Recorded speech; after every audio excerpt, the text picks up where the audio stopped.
Assalamualaikum warahmatullahi wabarakatuh. Saya Jihan Nabila Kharomain, NIM U2019-1105.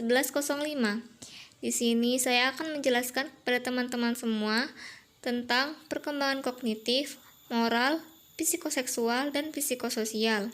Yang pertama, perkembangan kognitif.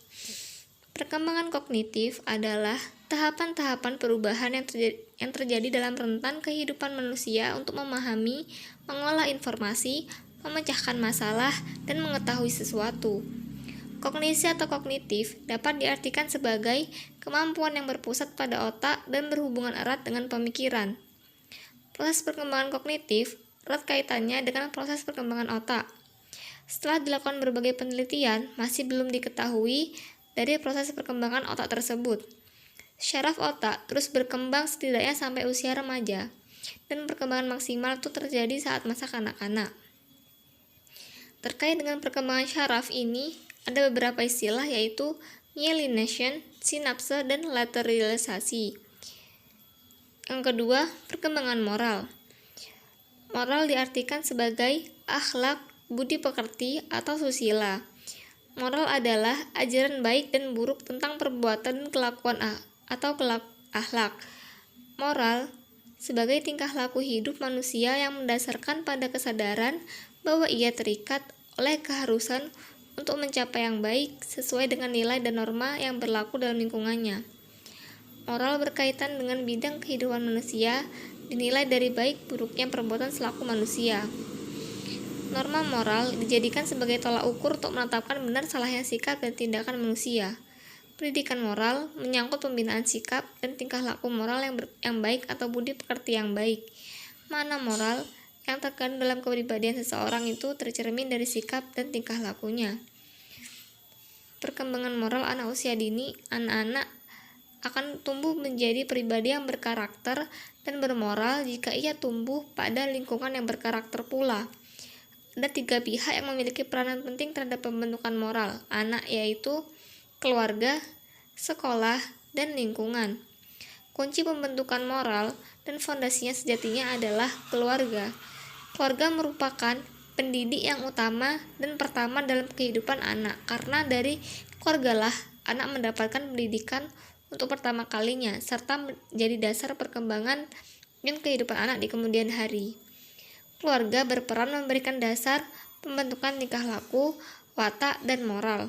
Sedangkan orang tua bertugas sebagai pengasuh, pembimbing, dan pemelihara, dan sebagai pendidik terhadap anak-anaknya. Perkembangan psikoseksual dan psikososial. Fase-fase perkembangan individu didorong oleh energi psikis yang disebut libido. Libido ini merupakan energi yang bersifat seksual dan sudah ada sejak bayi. Setiap tahap perkembangan ditandai dengan berfungsinya dengan dorongan-dorongan tersebut pada daerah tubuh tertentu. Tahapan psikoseksual menurut Sigmund Freud.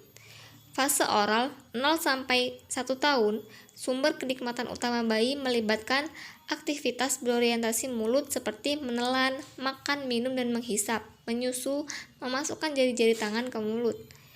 Fase anal 1-3 tahun, anak mendapatkan kepuasan seksual dengan menahan atau melepaskan feses. Zona kepuasannya adalah daerah anal dan toilet training, merupakan aktivitas penting. Fase falik 3-6 tahun, anak menjadi lengket dengan orang tua dari jenis kelamin berlainan dan kemudian mengidentifikasinya dengan orang tua berjenis kelamin sama. Superegon berkembang dan zona kepuasannya bergeser ke daerah genital. Periode atau fase laten 6-12 tahun. Masa yang relatif tenang di antara tahapan-tahapan yang lebih bergelora. Fase genital 12 tahun ke atas, kemunculan kembali dorongan seksual tahap falik disalurkan kepada kematangan seksualitas masa dewasa.